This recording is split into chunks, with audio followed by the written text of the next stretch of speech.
The views expressed are solely those of the individuals providing them and do not reflect the opinions of the Team Doughpebk podcast or their respective affiliates or sponsors. This episode is sponsored by LS Cream, the perfect blend of spices and tradition inspired by Haitian cremas. Please drink responsibly.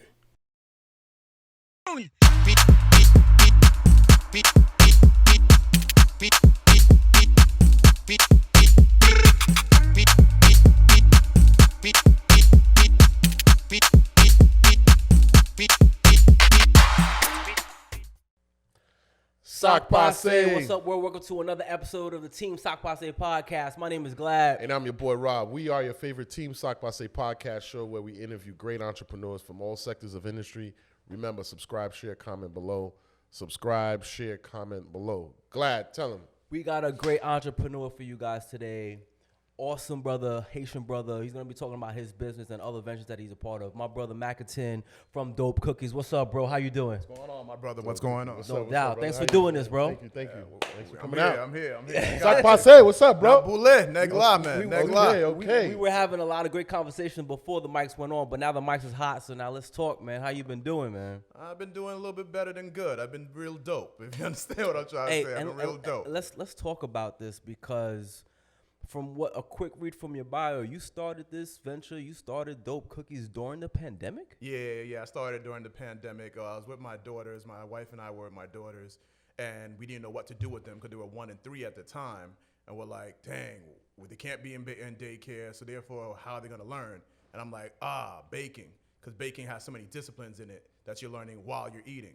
You learn about chemistry, you learn about patience, you learn about math, you learn about texture, you learn about all sorts of things, but at the same time, you're eating cookies. It's like the most wholesome way of learning. Mm-hmm. So like everybody else, I thought, pandemic was going to be like a couple of weeks, the whole lockdown, 1 to 2 weeks. Right. 2 years later, we have a whole company, and my daughters are co-owners of the business now. So. Wow. So how does that work? Because you have a storefront, you got a brick and mortar, correct? Yeah, so how does that work? What are the challenges of setting? I mean, opening up a business enough is challenging, especially a brick and mortar. But talk to us about the process of you doing it during COVID. Now, a lot of the work that I was doing during COVID was all online. We actually went brick and mortar literally 5 months now. We're about to have our big 6-month anniversary in the next few weeks. But we were online just creating it and sending it out to friends and family and doing samples. And every time we were making it, people were like, oh, these are so good. You need to sell them. So then we started selling them because we kept baking like crazy because time kept lasting longer and longer during COVID. We thought, hey, it's never going to end.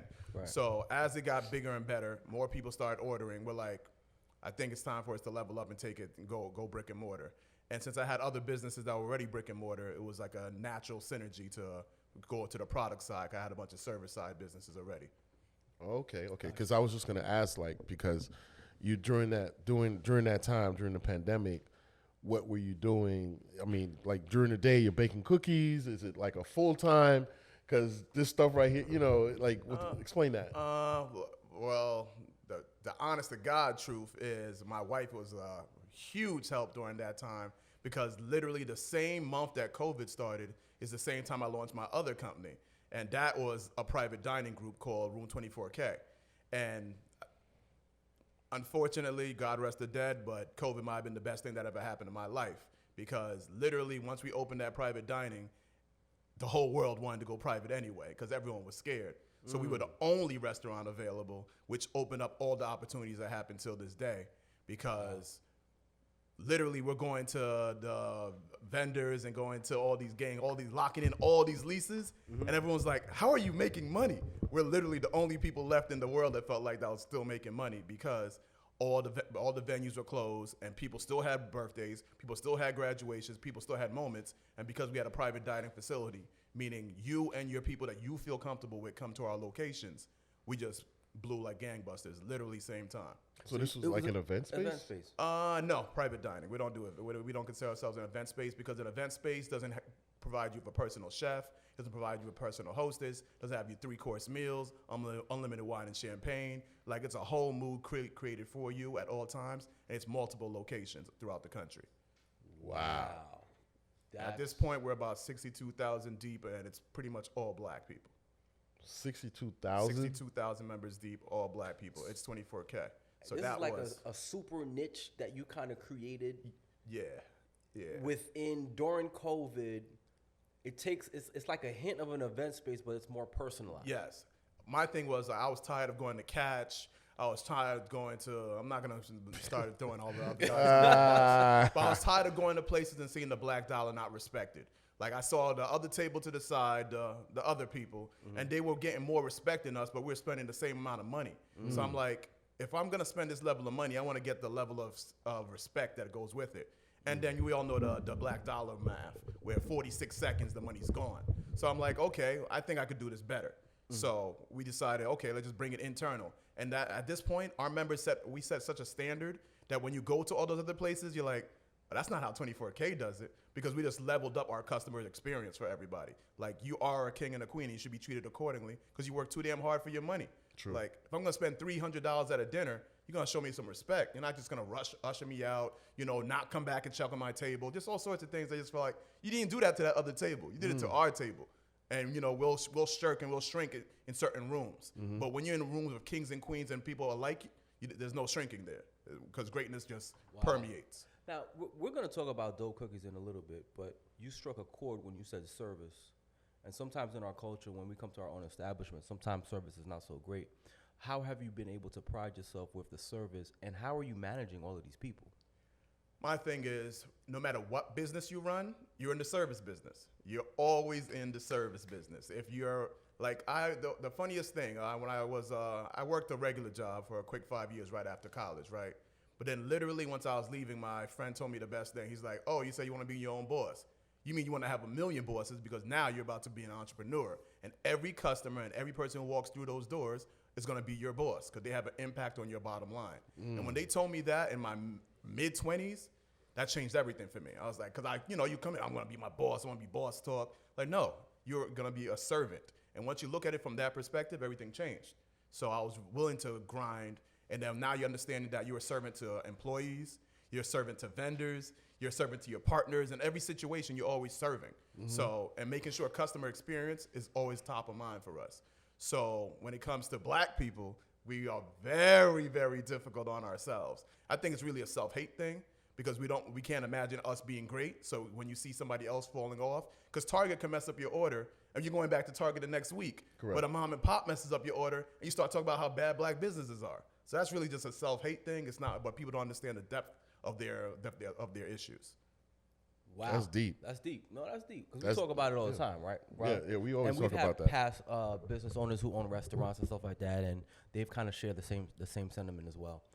Rob. Yeah, so what I wanted to touch base on was you said a very interesting word. It's called experience. So you are very well thought. You've thought these things out, and you said, I want to give an experience to my people. So now, during the pandemic, making the cookies, what kind of experience did you feel that this? Because there are a lot of cookie companies out there. There's a lot of cookie companies out there, but there's not that many experience companies out there. They don't give you a cookie experience. They give you a cookie product. Explain that one. That's the differentiation point for me. Okay. I don't want to bring up competitors, but other competitors charge at the same price, and they're not giving you an experience. They're just giving you another product for you to taste. And you could go to Entenmann's, you could go to Famous Amos, you go to A, B, C, D, and E spot to go and get cookies. When you walk through our doors, you know that you just walked into the show. Because as soon as you walk in, the first thing the team says is, "Welcome to Dope Cookies, Dope Cookies, Dope Cookies." Oh, I'm not here for cookies anymore. I'm here for the show. That changed everything.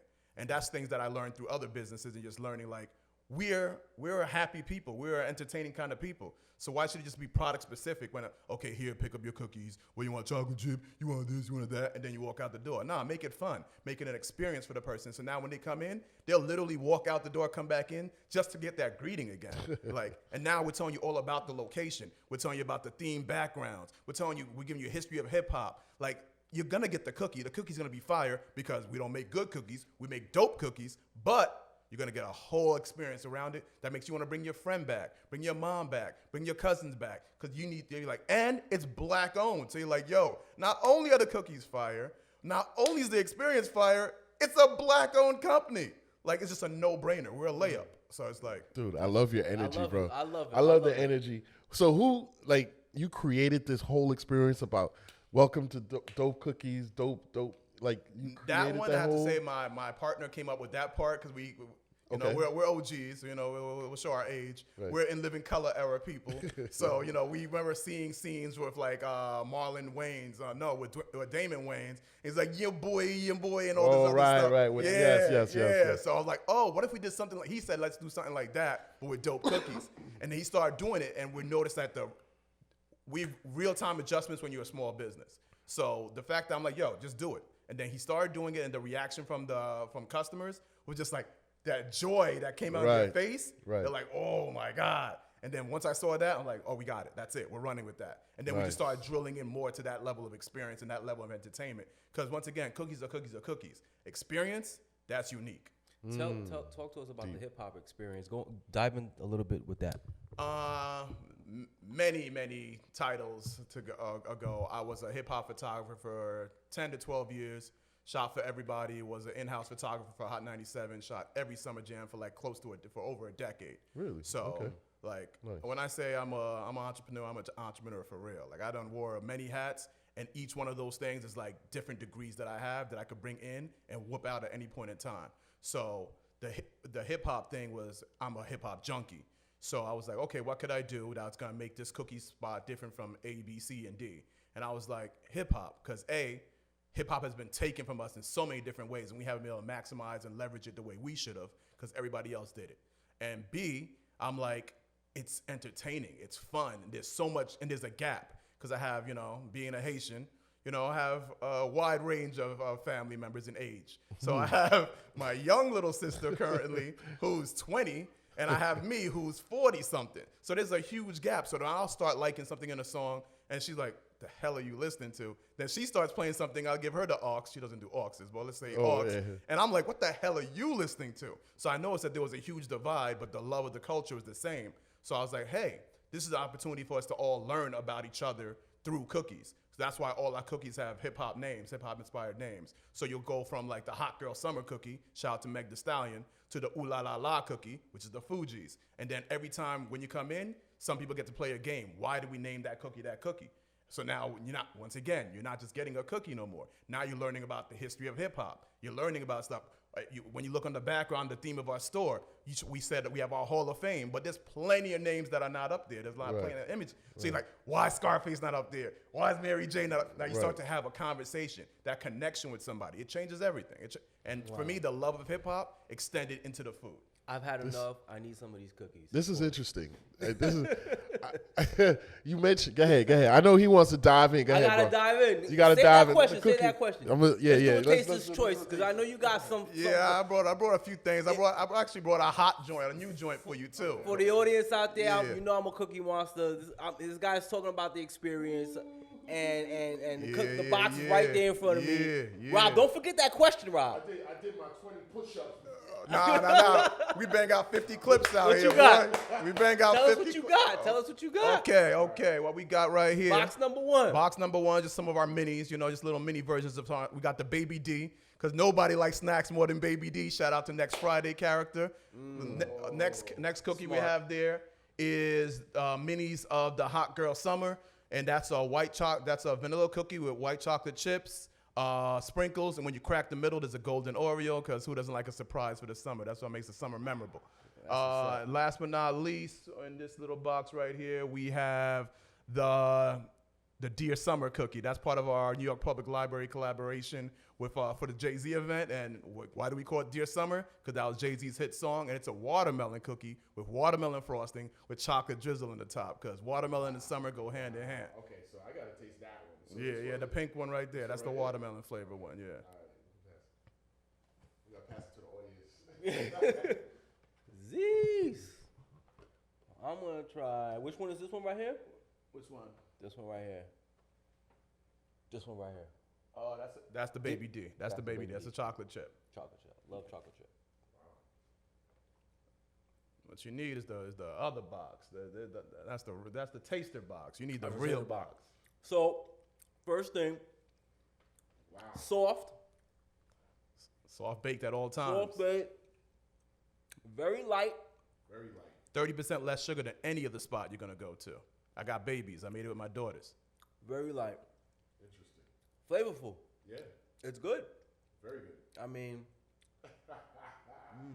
This whole ride. oh, it's a wrap. He's killing it. It's a wrap. All right, so now what you got over here? Oh my God. Joe, get some of this. No. Pass Yeah, it around. Joe, pass it around. Have them cookie. Yeah. Over here. Have a cookie, Joe. Yo. Over here, we got the Uncle Ralph cookie that we just launched. Get out. Shout out to Ralph McDaniels and Video Music Box. You know, we're paying homage to the kings out here. Okay. This is a chocolate chip cookie stuffed with marshmallows. So that's the Uncle Ralph. Wow. Over here, we got a snickerdoodle sandwich cookie called Drop It Like It's Hot. That one right there, boy. That's what's Woo! And then, of course, we had a larger version because the minis don't have the stuffed Oreo in it. So I brought you the larger version of the Hot Girl Summer. And then we had another one of the Dear Summers as well. Oh, okay. Yeah, but these are the large versions, the ones that we sell at the stores. Yeah, yeah, this one, there's a golden Oreo in the middle. Yeah, but you need that snickerdoodle in your life, brother. Like I'll do you a disservice if you Send didn't me a have piece that of in your that. life. So how much are these minis going for? The minis go for like 10 minis go for $5. Okay, so you sell them in package. Like Yeah, everything's in package. There's psychological marketing to everything I do. I'm a business guy first. 100%. I love it.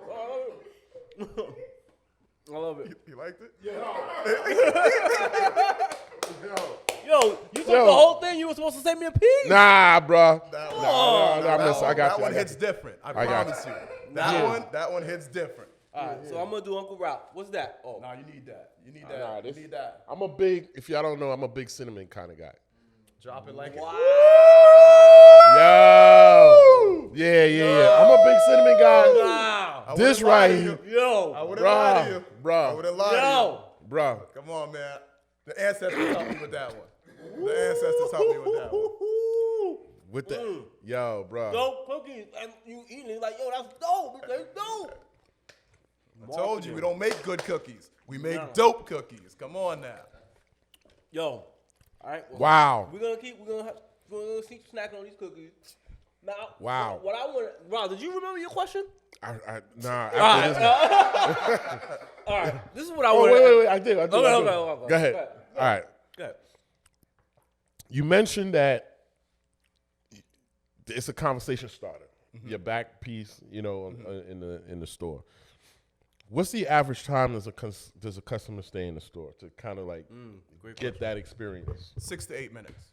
It is a mini show. It's definitely 6 to 8 minutes. You guys are hanging out, vibing. And then that's why we end up having more and more staff come in. Because if the volume gets hit, like the weekends, like any other business, weekends when we hit, so then 2 or 3 other people pull you to the side. We bring our custom tablets to you so you can review your order and you get the little mini experience. And as soon as anybody walks into the store, if we started giving the pitch, we let them all come in together, so we treat it like Family Feud. They all learn about it, and then they all get to play and answer the questions. And we have a game called You Get a Cookie. And if you can tell us the hip-hop reasoning behind our cookies, and you get them all right, you get a free cookie on the spot. Because we want you to learn about the culture, and then you might even get something free. Dope. And who doesn't like something free? Dope. Now you said you're a businessman first. Are you able to share with us how sales are doing and what you're projected to look at for sometime this year? We've been growing 20% month over month. We're looking to crack close to 200K the first year. Like we're doing very, very well. We have 2 other locations that's already on deck. Lease about to get signed in the next month. Things are going at pace. In New York. We have 2 locations in New York and 1 location in Florida. So your flagship location is? It's gonna be Brooklyn. I'm Is Brooklyn all Brooklyn. day. The Okay. flagship will always be Brooklyn. Facts. Always. And I was gonna. Sorry. The next I'm is just gonna having be Astoria. The next one's gonna be a 2nd location in Brooklyn, and now we're torn between Tampa and Orlando for the out-of-state location. Very nice. Wow, And I'm moving quick. yeah. So your kids, your 2 daughters? you Yeah, said? 2 daughters. They have their own Congrats. LLC and they're partners in the business. Congrats, man. So that was gonna be my next question. Sorry, I was having that Uncle Ralph fire. Thank you, Ken. Damn. So the play, I mean, I know you had your daughters during the pandemic. They're helping you make the cookies, but then you went even deeper with that and said, "I'm gonna make them part of the business." Talk to us about that play of making them part of the business. I think for me, it was non-negotiable because I didn't come from that background. I came from very amazingly hardworking Black Haitian parents. And they just thought working harder was going to really take them to that next level. And I learned that working smarter is what's going to take us to that next level. And first and foremost is giving them opportunities and setting up, giving them the miracle of compound interest, first and foremost.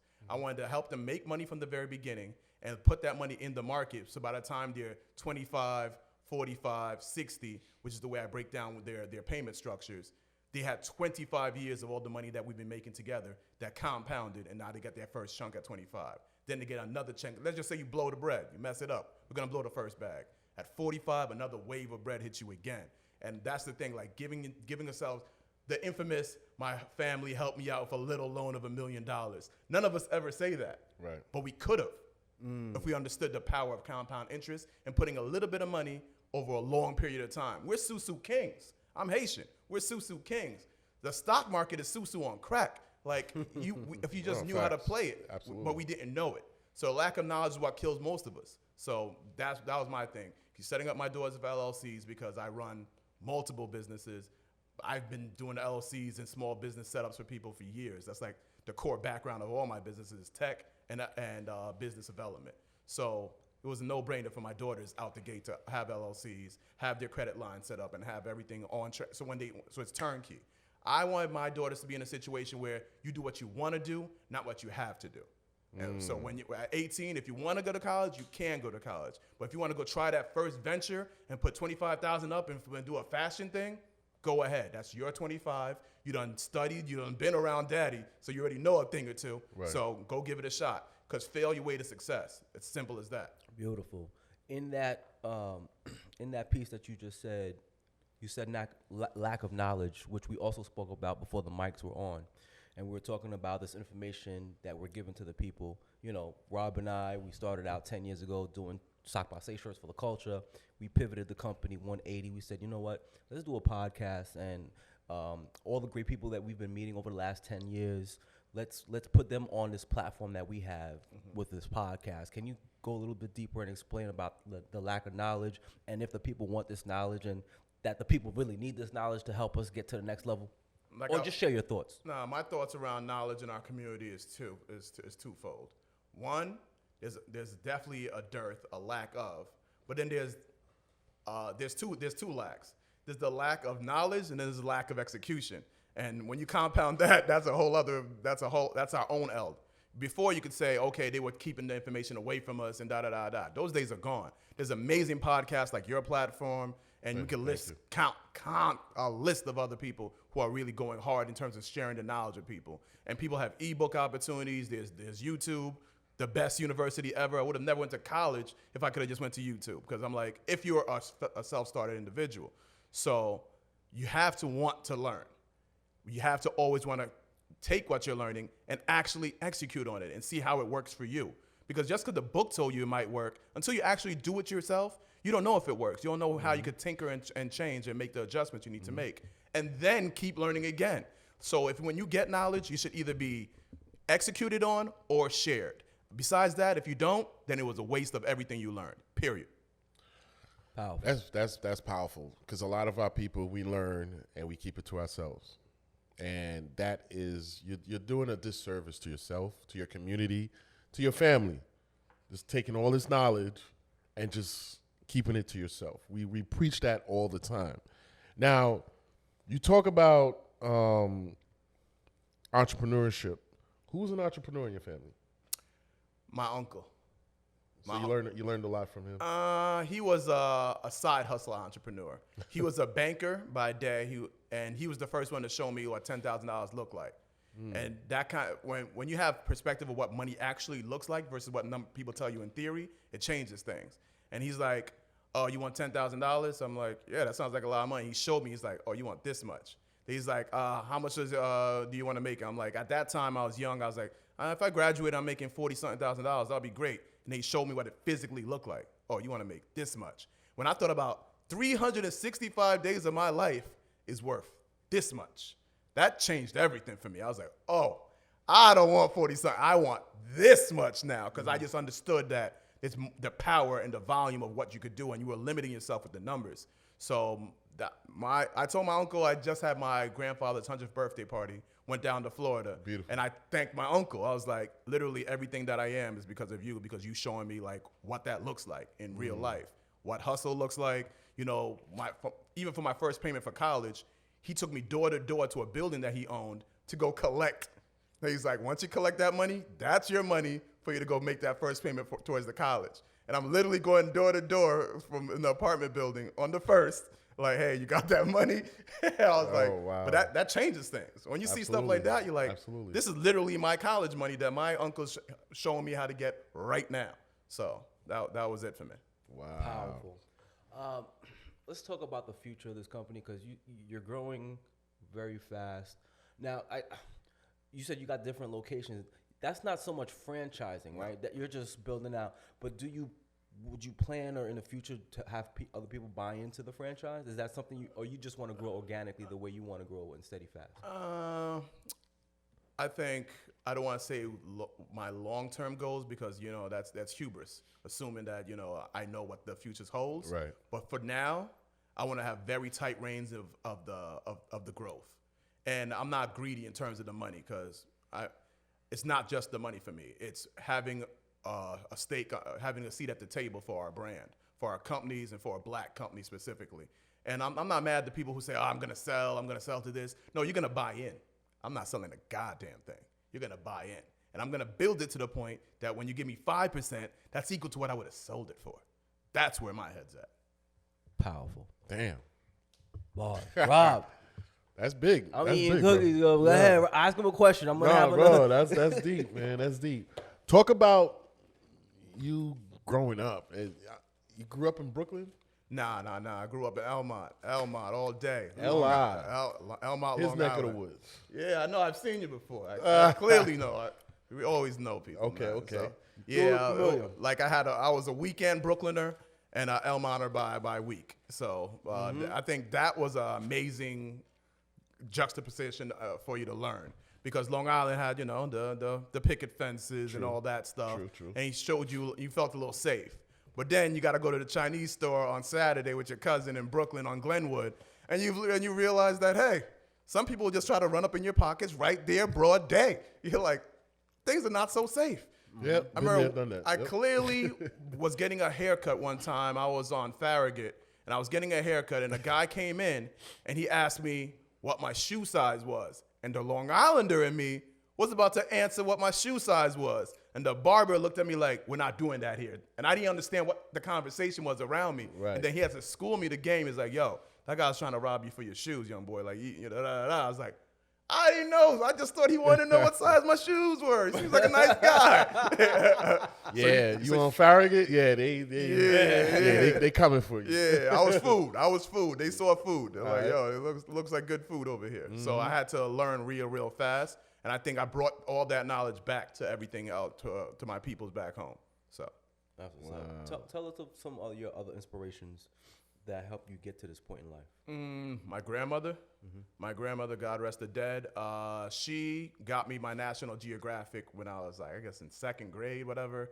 And just seeing when I opened that magazine and I saw the visuals, the colors, the words, the way they were speaking about these foreign lands, you're just like, first of all, I didn't know those places existed. Let's just start with that. I didn't know those things existed. I didn't know those animals existed. I didn't know any of that. So just the way it opened my mind up to possibility.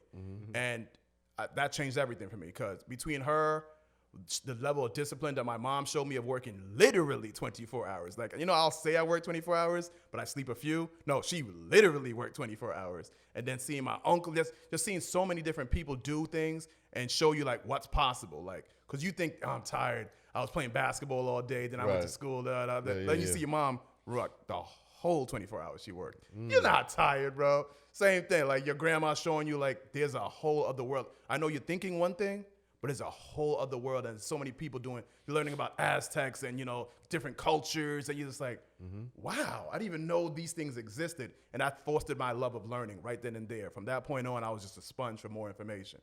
Nah, that's what's up, man. Like, shout out to the Haitian grandmothers out there. No doubt. The best. The abuelas. Yes, the very best. Yo, so let me ask you this.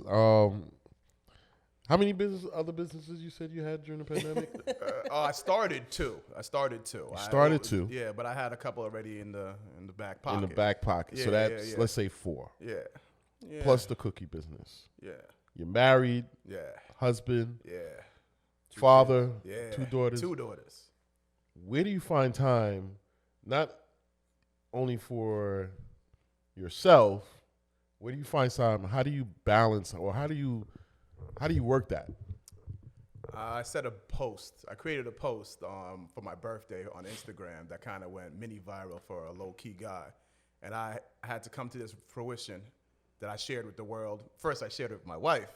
Then I shared it with the world. Smart man. And I was like, I had sold her a bad bill of goods before we got married. I had told her that I wanted balance.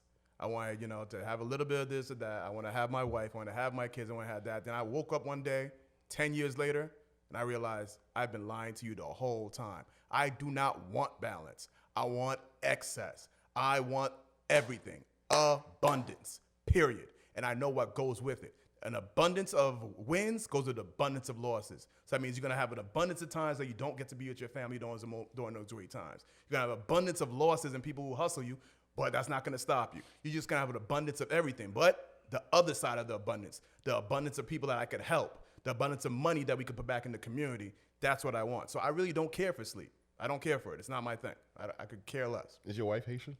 No, but she's very understanding. Yep. That's what's up. That's what's up. Nah, that's dope. That's dope. That's dope. Yo, much congratulations to you and what you're doing with your daughters, Dope Cookies. Let people know exactly where the brick and mortar is one more time and where they can find you on social media. Our flagship location is 221 Rogers Avenue, Brooklyn, New York, Brooklyn, the Galaxy. Or you can find us on Instagram, Doughpe, DOUGHPEBK. Once again, DOUGHPEBK, Instagram. And we have a couple other channels and a couple little fun things we're about to add in the pipeline. And if you guys catch it early enough, you might come to Dope Carnival, our first carnival experience that we're going to be doing out there for Labor Day. Nice. It's going to be a movie. It's going to be a movie. Rob, we got to ask him the question that is in that box. Oh, yeah. We didn't do it with D, so we Yes. got to ask. It's a secret question. It's the Yes. last question. Yes. Last question. I don't know which Yeah. one you're going to get. It's a surprise one. Yes. I'm over here eating an Uncle Ralph cookie. Pause. No, don't do that. Hey, this guy eating all the cookies, bro. Yo, it's the real deal. What you got? What you got? What was the most uncomfortable place you've been in? Ooh. I'll take it. Okay. All right. Let's have an honesty moment for the audience. We're gonna go real honest. I remember I was in Peru on my first solo trip, and money got tight towards the end, right? And I was on my way in the taxi, and they told me one number for the taxi, and literally a taxi leaving and going to the airport.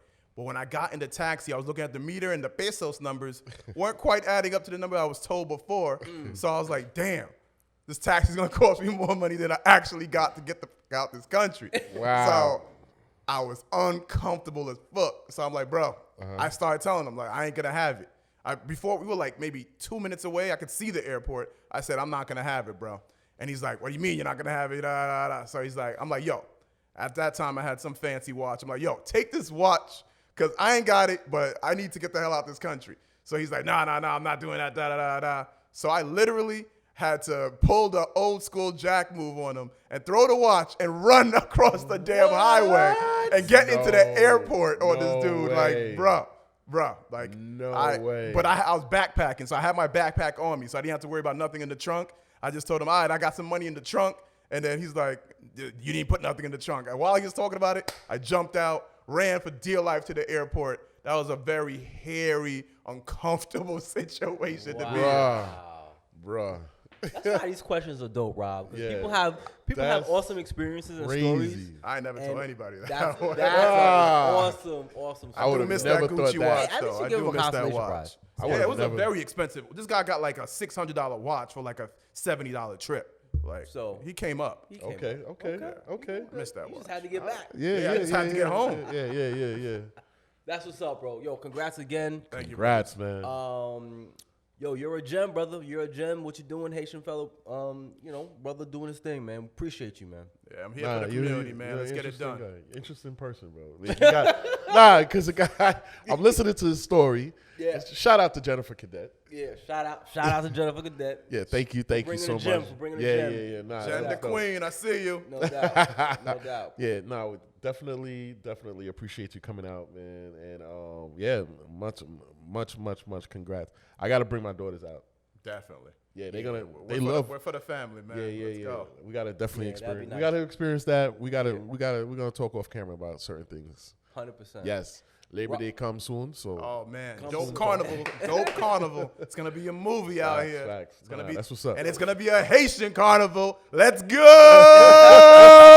yeah, I love the energy, man. I love the energy. Rob, housekeeping items. Housekeeping items. Shout out to our sponsor, LS Cream. Yes, LS Cream. Shout out to you guys. Fire.